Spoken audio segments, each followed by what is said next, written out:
이 사람 얼굴 본 적 있어요? 제가 원래 준비하던 사건이 있었는데 지금 그거 안 하고 제가 오늘 이 얘기를 하는 게 진짜 많은 분들이 댓글하고 메시지로 저한테 이 사람 얘기 좀 해달라고. 도대체 이 사람이 무슨 짓을 한 거예요? 틱톡에 계속 떠요. 이 사람 계속 나와요. 근데 여러분들 뿐만 아니라 미국 사시는 분들 이 얼굴 유튜브나 이런 데서 보지 않으셨어요?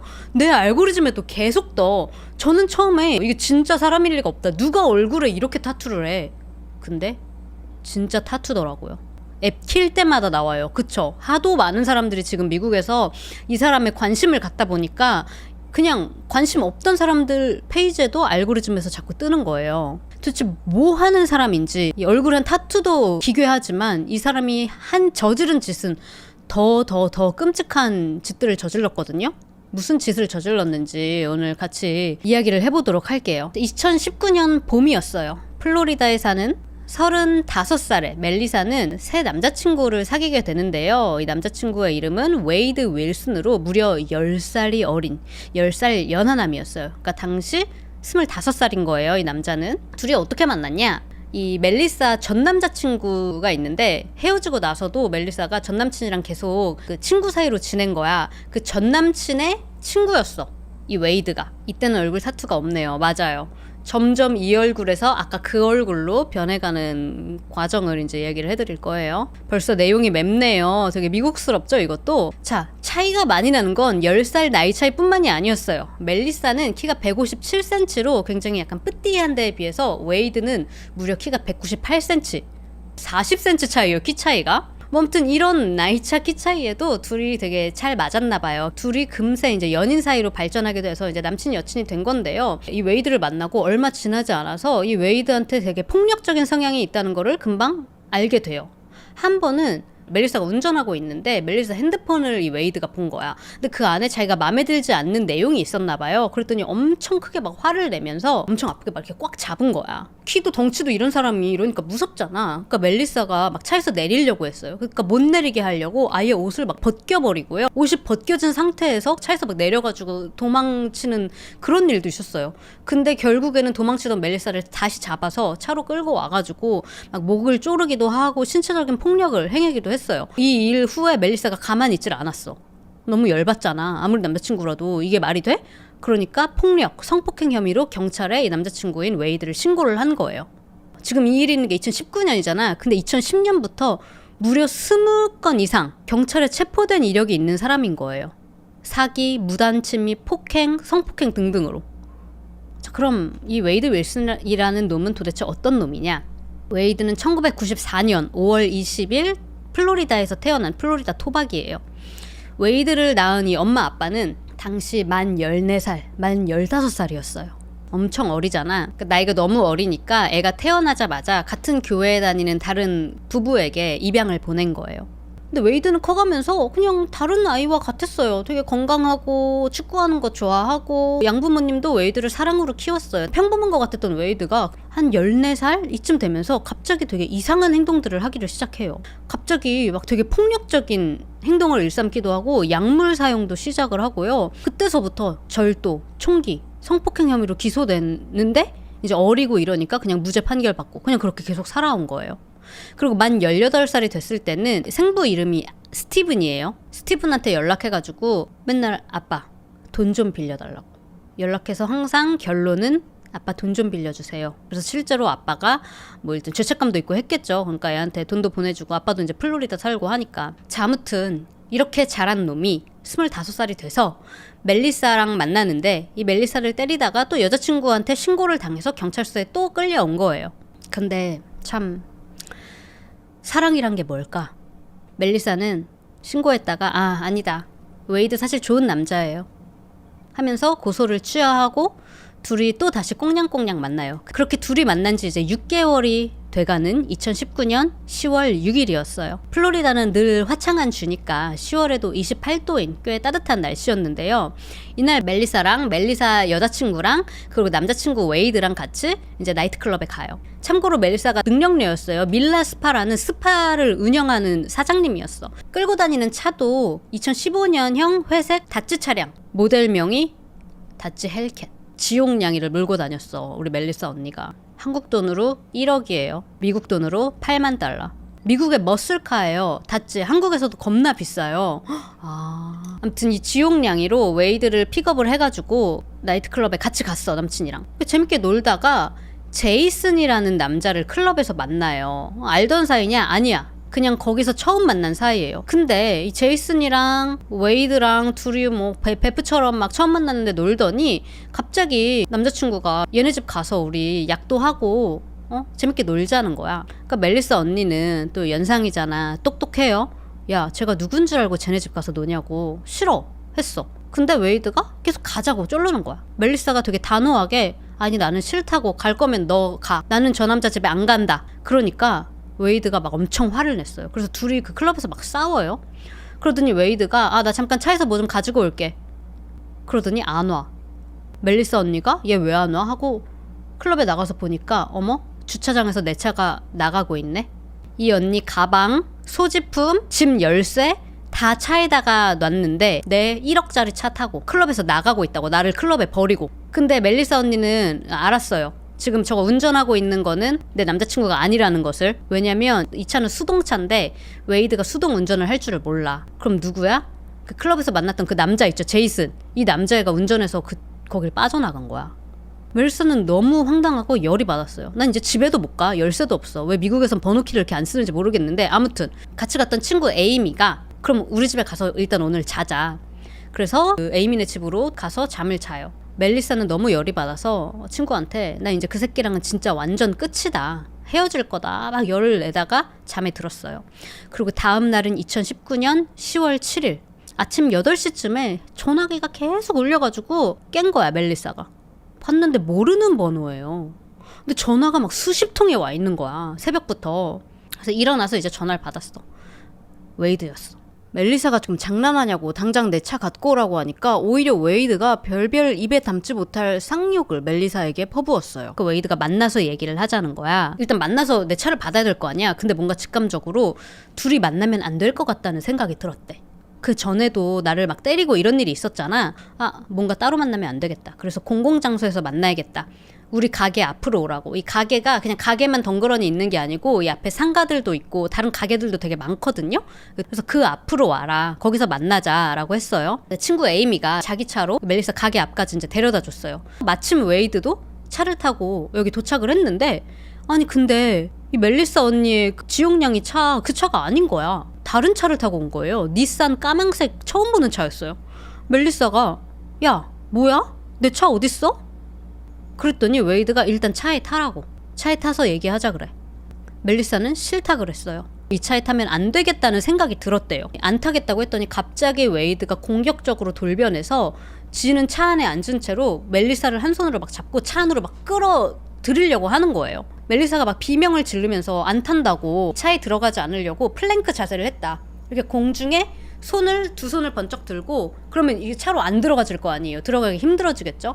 그래서 막 소리를 질렀어요. 도와달라고. 그랬더니 웨이드가 차에 주차도 안 해놓고 그냥 바로 차에서 내려가지고 멜리사를 쓰러뜨리고 바닥에 막 미친 듯이 목을 조르고 때리고 이러고 시작한 거예요. 백주대낮에. 이게 아까도 말했지만 이 상가들이 있는 곳이라서 사람들이 다 나와봤어. 나와봤는데 거의 2m가 되는 거구의 남자가 이 조그만 멜리사를 막 미친듯이 공격을 하니까 차도요. 아까 파킹 안 걸었다 그랬잖아요. 이거 움직이잖아. 멜리사 언니 다리 부러질 뻔했어.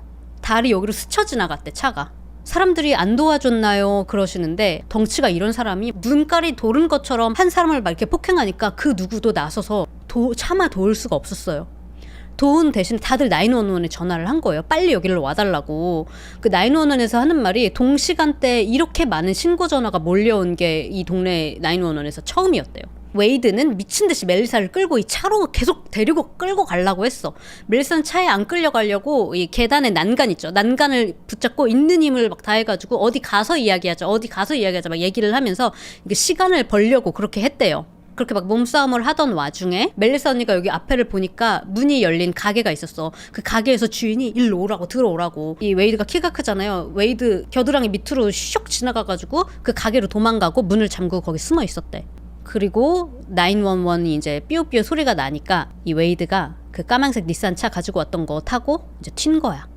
경찰이 이 까망색 닛산 차량을 추적을 했지만 행방을 알 수가 없었어요. 그 와중에도 멜리사는 계속 모르는 번호로 문자를 받아요. 너 아까 죽을 뻔한 줄 알아라. 막 이런 식으로 협박적으로 얘기를 하다가도 갑자기 다정하게, 자기야, 나 그냥 얘기하고 싶었던 거야. 차에 타라는데 왜 안 탔어? 나 그냥 네 이마에 키스해주고 싶었던 것 뿐이야. 이러면서 경찰들이 보기에 그냥 완전 전형적인, 알죠? 이렇게 폭력을 일삼다가도 갑자기 막 이렇게 잘해주고 막 이러는, 가스라이팅 하는 이런 사람의, 조종하려고 하는 그런 사람의 모습이었대요. 그러니까 경찰이 우리 웨이드를 잡을 게 아니라 우리가 웨이드를 불러내자고, 멜리사한테 답장하라고, 만나자고 하면 우리가 잠복해 있다가 웨이드를 체포하겠다고 그래요.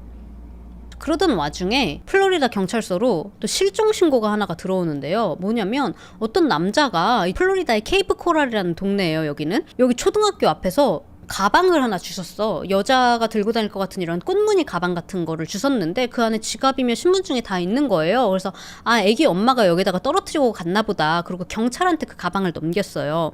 근데 경찰이 이 신분증을 보고 이 사람이 일하는 곳에 찾아갔더니 그 식당 같은 데였어. 그 식당에서 이분 오늘 연락도 없이 출근을 안 하고 있다고 이 아들한테도 이야기를 했는데 나도 오늘 엄마랑 연락이 안 된다고. 그래서 여자 이름이 다이앤이었어요. 다이앤이라는 여자가 이제 실종 신고가 됐다는 접수가 들어왔어요. 플로리다 경찰서에.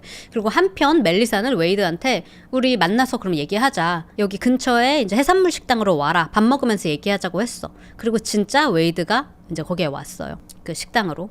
경찰이 조금 기다렸다가 체포를 했으면 어땠을까 싶은데 웨이드가 아직 차에서 나오지도 않았는데 주차장에서 차 주차하자마자 경찰이 나오라고 그러는 거야. 경찰이 일단 차에 시동 꺼라. 차키 보여줘라. 시동 끄고. 그랬더니 보여드릴게요. 이러면서 자기 차 창문을 이렇게 쭉 올리더니 Don't go anywhere. Hey. 그대로 그냥 빠져나갑니다. 차 탄 채로 그대로 주차장에서 나가서 도망을 쳤어요. 경찰 입장에서는 에휴 놓쳤네.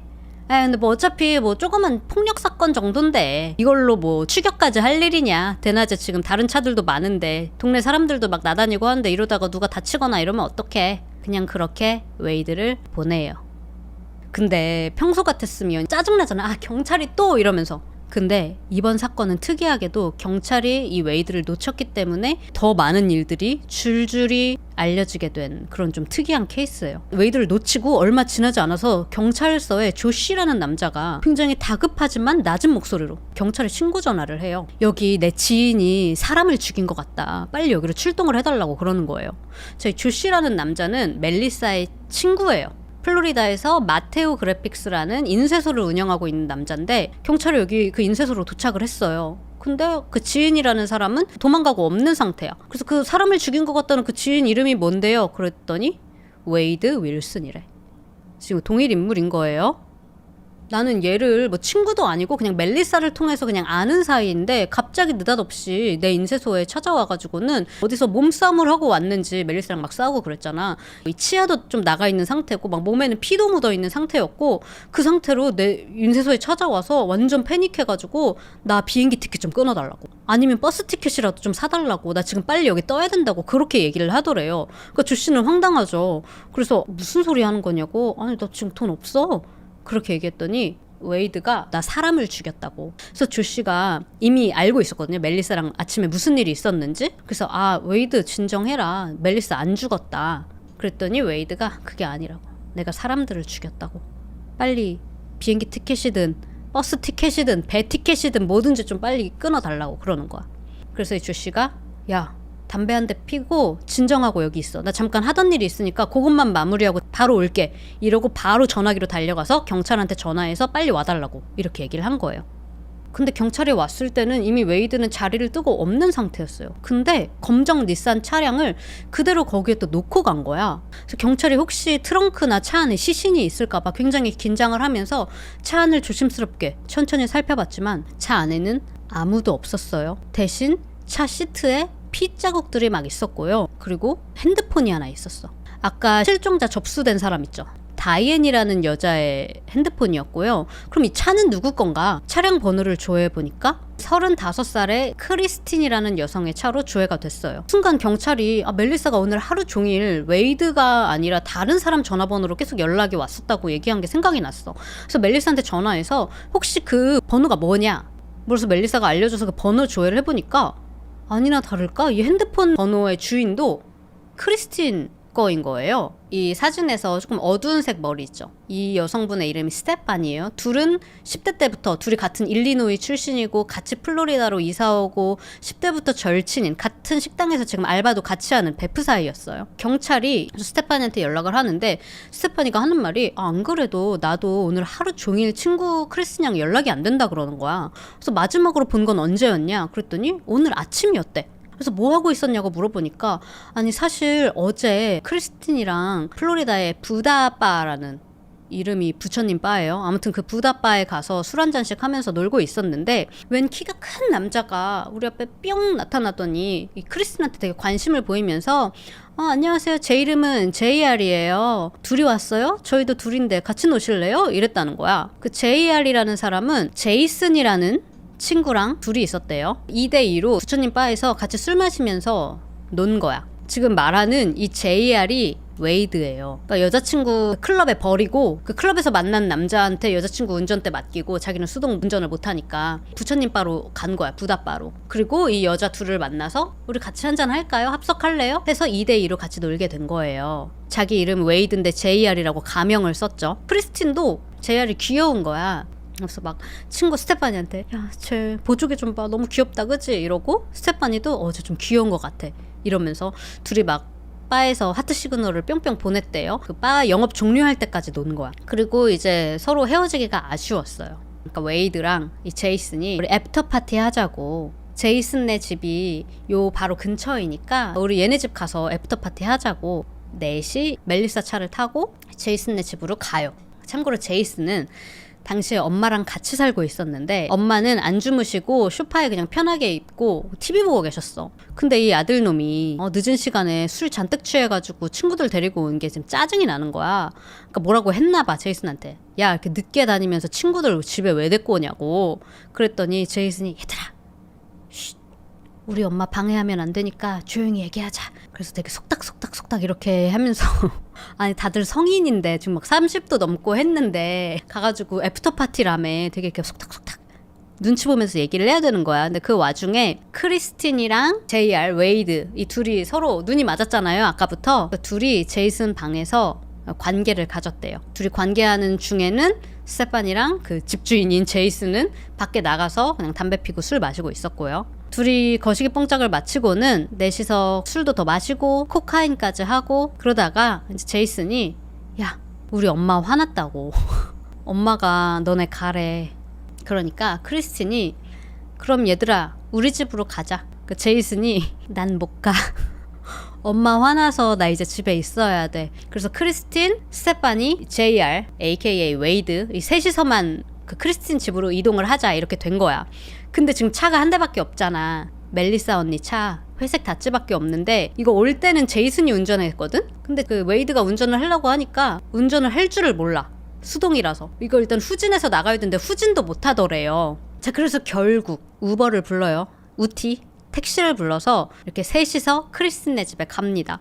크리스틴네 집에 도착해서 얼마 안 있어서 스테파니는 나는 아침에 일단 출근도 해야 되고 아이도 있대. 그래서 엄마한테 애 맡아놓은 것도 있어가지고 애 찾으러 가야 된다고 나 갈게 하고 새벽 6시에 먼저 이 자리를 떠요.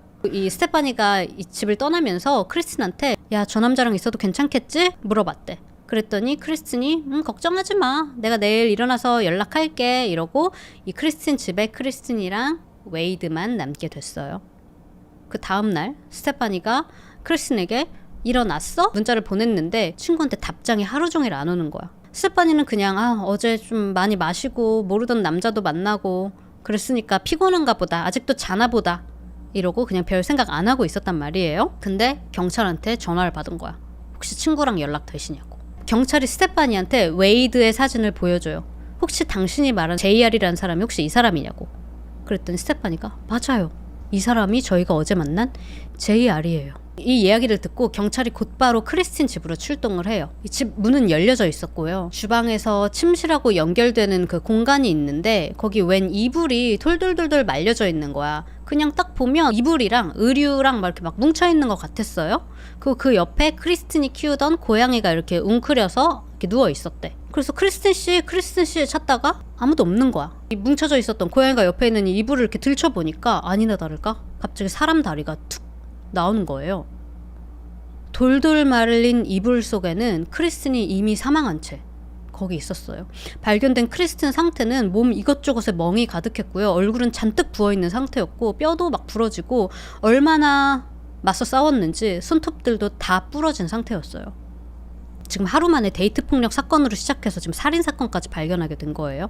이제 경찰은 웨이드를 찾아야 했어요. 어디 있는지 알 수가 없으니까 일단 웨이드의 아빠, 생부인 스티븐을 찾아갑니다. 그래서 경찰이 혹시 아들이랑 연락 되시냐? 아들한테 연락 온 거 없냐? 그랬더니 이 아빠가 하는 말이 안 그래도 오늘 아들한테 전화가 왔었다고. 전화 와가지고 아빠 나 큰일 났어요. 제가 사람을 죽였어요. 이렇게 얘기했다는 거예요. 근데 이 아빠는 워낙 하도 아들이 약하고 헛소리하고 전화해서 툭하면 돈 빌려주세요 이러고 하니까 이 자식도 돈 빌려달라고 꾸며내는 말이겠거니 하고 그래 아들아 아빠 지금 일하고 있으니까 이따가 전화해라 하고 그냥 끊어버렸다는 거야. 그래서 아는 게 없대. 근데 왜 영화 보면은 경찰이 누구 잡을 때 이런 연락 올 것 같은 부모님이랑 계속 같이 있잖아. 하루 종일 기다리면서. 그것도 아무래도 가족 관계고 이러면은 또 연락이 오더라도 이제 경찰이 쫓고 있다 이걸 알면은 그냥 너 빨리 도망가라 이렇게 얘기할 수도 있으니까 그런 거 영화에서 되게 많이 보잖아. 근데 현실은 좀 다른가 봐. 이 형사가 그럼 아드님에게 또 연락 오면 바로 알려주세요 이러고 자기 핸드폰 번호 주고 그 자리를 떠났어요. 그리고 그날 진짜 밤 10시에 웨이드가 아빠한테 또 전화를 건 거야. 이 전화 내용은 스피커폰으로 이 스티븐은 다른 여자 만나서 이제 결혼했거든요. 와이프도 다 같이 듣고 있었어요. 엄청 자세하게 웨이드가 아빠한테 이 얘기를 하는 거야. 어제 내가 바에서 스테판이랑 크리스틴이라는 여자를 만났다. 그래서 크리스틴네 집에 갔는데 크리스틴이 잠들었을 때 내가 올라타서 목 졸라서 죽여버렸다고. 정확히는 내가 그년 목을 졸랐다고 그렇게 이야기를 했어요. 그 죽은 후에도 몇 시간 동안 그 집에서 좀 누워있다가 이불에 돌돌 싸서 원래는 내가 트렁크에 넣어서 어디다가 버리려고 했는데 너무 무거워서 아빠 트렁크에 들어 올릴 수가 없겠더라고요. 그래서 다시 집으로 들어가서 침실 중간 통로 같은 데 발견됐다고 그랬잖아요. 돌돌 말려진 채로 그냥 거기다가 두고 크리스틴 차 타고 그 자리를 떴어요. 그래서 아빠가 아들아 왜 그랬니? 왜 그런 짓을 했니? 그러니까 하는 말이 몰라요 아빠. 저도 제가 왜 그랬는지 모르겠어요. 그냥 그렇게 하고 싶었어요. 그리고 그렇게 나와서 크리스틴 차를 타고 운전해서 가다가 그냥 길을 걷고 있던 여자를 봤대요. 웨이드가 본 그 길을 걷던 여자는요. 다이앤 루이즈라는 43세의 여성이었어요. 다이앤은 아들이 하나 있는 엄마로 평생 이 아들 하나 잘 키워보려고 이곳저곳 학교 좋은 곳으로 옮겨 다니다가 이 케이프 코랄이라는 플로리다 동네에 정착해서 살고 있는 여성이었어요. 뭐 아들 막 공부 잘해라 막 이게 아니라 나는 엄마 사진 하는데 관심이 있어요. 그러면은 뭐 사진 카메라에 렌즈에 프린터기에 막 이런 거 뭐든지 아들이 하고 싶다고 하는 거는 다 지원해주고 싶은 그런 엄마였어. 아빠는 아들이 태어나자마자 아들 2개월 때 그 병으로 돌아가셨거든요. 그래서 혼자 싱글맘으로 아들을 그렇게 뒷바라지 하면서 그리고 언젠가는 또 다른 나중에 좋은 남자를 만나서 또 가정을 이끌고 그렇게 그냥 평범한 삶을 살고 싶어 했던 그냥 그런 여성이었어요. 이날도 그냥 아침 일찍 출근하려고 걸어가도 그냥 평범한 하루였던 거예요. 이 다이앤에게는. 근데 그런 다이앤을 보고 웨이드가 자기가 죽인 크리스틴의 그 닛산 차량 창문을 열고 말을 걸어요. 저기요, 혹시 여기 어떻게 가는지 아세요? 그래서 다이앤이 요렇게 가시면 돼요. 저기 있어요. 그러니까 저 방금 저기 있다가 왔는데 없던데요? 못 찾겠던데요? 죄송하지만 어떻게 가는지 좀 찾아주실 수 있어요? 다이앤이 자의로 탄 건지 아니면 이 웨이드 자식이 멜리사한테 그랬던 것처럼 억지로 다이앤도 체구가 굉장히 작은 여자란 말이야. 억지로 태웠는지 그거는 몰라요. 어쨌든 이 차에 태운 거예요. 차에 타고 얼마 지나지 않아서 뭔가 이상하다는 거를 감지를 했어요. 그래서 공포에 떨면서 자기 차에서 내려달라고 나 내리고 싶다고 하니까 웨이드가 한 손으로는 핸들을 잡고 한 손으로는 막 차에서 내리려고 하는 다이앤의 목을 조르기 시작했어요. 이게 다 아빠한테 얘기한 내용이에요. 그렇게 다이앤이 축 늘어진 것 같으니까 죽었다고 생각하고 유기할 만한 데가 어디 없나 하고 동네 들판 같은 데를 찾았대요. 뉘으려고 하는데 아직 살아있더래요. 그래서 다이앤을 그 들판에 뉘고 그 차로 10번에서 20번 정도 차로 왔다 갔다 하면서 쳤다고 표현해야 되나? 아무튼 그렇게 해서 죽였다고. 아빠, 마지막에는 스파게티처럼 보이던데요? 이렇게 신나서 이야기를 했다고요. 후에 이 아빠 스티븐 씨는 마치 내가 이런 일을 했어요. 아빠도 이 감정을 느껴보세요. 막 이렇게 이야기하는 것 같은 그런 느낌이었대요. 그래서 이 얘기를 듣던 아빠가 왜 그랬니? 그 길 걷던 여자는 왜 죽인 거야? 그러니까 모르겠어요. 그냥 어차피 한 명 죽였으니까요. 이 아빠는 아들아 너 어디냐고. 일단 내가 너 우버 택시 보내줄 테니까 그거 타고 우리 집으로 일단 와라. 우리랑 같이 있자. 스피커폰으로 얘기하고 있었다고 했잖아요. 이 주소를 이 아들이 말하는 동안 와이프가 바로 이제 받아 적어서 형사한테 문자 메시지로 보내줘요. 여기 있다고. 나중에 또 이야기를 하기를 이 아빠가 아들한테 전화 받았을 때 고민이 됐대요. 이 아들을 경찰에게 넘길지 말지. 어쨌든 아들이니까. 근데 경찰에 신고를 하기로 결정한 이유는 나도 딸이 있고 누나가 있고 와이프가 있다. 지금 이런 이 끔찍한 일이 내 주변 사람들한테 일어난 일이었다면 어땠을까? 분명히 내 아들이지만 이 자식은 또 다른 피해자를 이렇게 또 낼 수도 있겠다. 그런 생각이 들어서 무조건 신고하는 게 맞다는 그런 결론을 냈다고. 너무 잘하셨죠. 자, 웨이드는 그럼 어디에 있었냐? 그냥 빈집. 집주인은 여행가 있는 그냥 빈집이었어요. 거기 들어가서 혼자 샤워하고 그 집주인 옷 입고 아는 사람도 아니야. 그냥 빈집 들어가 있는 거예요. TV 보면서 팝콘 쳐먹으면서 그 화이트 클로라고 보드카 들어간 캔 음료 같은 거 있거든요.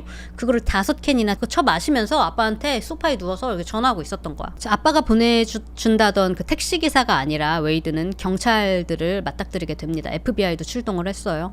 자, 이 두 살인 혐의 그리고 불법 가택 침입까지 더해져서 이렇게 체포가 되고요. 이게 다 지금 하루 만에 있었던 일이에요. 이날로부터 4일 후 플로리다 케이프 코랄의 한 들판에서 끔찍하게 여기저기 부러진 다이앤의 시신을 경찰들이 발견합니다. 뭐 얼굴조차 알아볼 수가 없었대요. 뭐 이미 들판이니까 야생동물들도 있고 플로리다 덥고 10월이라도 이러니까 그냥 문신 하고 있었던 반지 이런 걸로 아들이 또 그 문신이랑 이걸 보고 우리 엄마가 맞다고 진술을 했다고 합니다.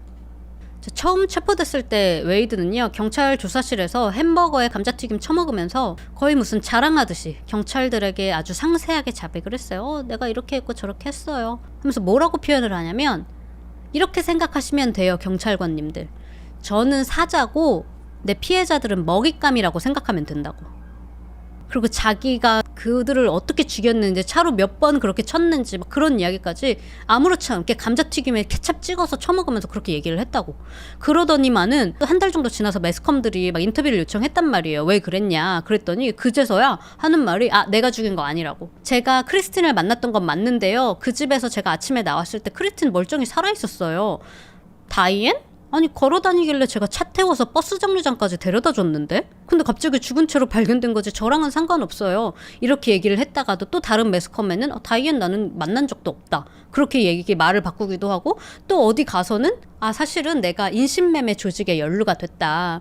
내가 뭐 사람들을 어디 사고 팔고 이런 건 아니고 그냥 그 조직에 사람들을 데리고 가는 그런 일을 했었는데 이제 내가 손 떼고 새 삶을 시작하려고 하니까 이 갱스터들이 보복으로 지들이 이 사람들 죽여놓고 나한테 덮어씌우는 거라고 헛소리를 하는 거예요. 하지만 그렇게 2024년 6월 3일 재판이 시작됐어요. 재판하는데 거의 이제 5년이 걸렸죠. 워낙 그 재판까지 되는데 시간이 많이 걸리긴 하는데 뭐 딜레이도 있고 코비드도 있었고 그래서 더 딜레이가 됐대요. 근데 얼굴을 이러고 나온 거야. 수감되어 있는 5년간 이 감옥에서 얼굴에 타투도 하고요. 또 아주 가만히 있었던 적이 없어. 수감된 지 1년 만이었던 2020년 10월에는 탈옥 시도를 하다가 걸렸고요. 그리고 2023년도에는 얘가 있는 그 교도소에 마약 탐지견들이 순찰을 돌다가 하더니 갑자기 웨이드 방에 있는 회색 가방을 보고 막 난리가 난 거예요. 그래서 경찰이 가방을 열어보니까 회색 음식 가방이었는데 이 가방 안에 2개 지퍼백이 발견이 됐어. 그 안에 메스암페타민, 전문 용어로 히로뽕이라고 하죠. 여기서 미국에서 뭐 크리스탈이라고 말해요. 그게 20g씩 들어있었어. 교도소 안에서도 마약 밀매하다가 걸린 거예요. 감옥에서 타투도 되나요? 하시는데 이 타투도 그냥 타투가 아니야. 보면은 다 나치 막 이런 인종차별적인 표식들에 뭐 조커를 되게 좋아하나 봐. 실제로 여기 막 Why so serious라고 적기도 했고 입도 저렇게 찢어놨잖아. 그러니까 어떻게 저런 타투를 교도소에서 할 수가 있냐. 미국에서는 감옥에서 타투할 수 있나요? 하시는데 그래서 저도 궁금해서 알아봤어요. 도대체 어떻게 저러고 나온 거야 갑자기 교도소에 있다가. 원래는 안 된대. 안 되지만 어떻게든 한대. 어떻게 하냐? 뭐 워크맨 같은 거 있죠. CD 플레이어. 뭐 이런 데서 있는 모터를 쓰고, 저는 뭐 타투이스트가 아니라서 이 원리가 뭔지는 저는 잘 모르지만 아무튼 그 모터를 빼가지고 쓰고 숯, 뭐 연필에 들어있는 그 뭐죠? 흑연 뭐 이런 거 있죠. 이런 거 이용하고 그 다음에 이 핀 니들 있잖아요. 여기 색소를 집어넣는 이거는 뭐 빗자루에 있는 거 아니면 음악실에 있는 기타줄 끊어서 이렇게 해가지고 타투를 한대. 실제로 그래서 막 이런 인터넷 게시판 보니까 나 이거 교도소에서 했어 하면서 막 여기 천사 있는 사람도 있고 다 어떻게든 하더라고.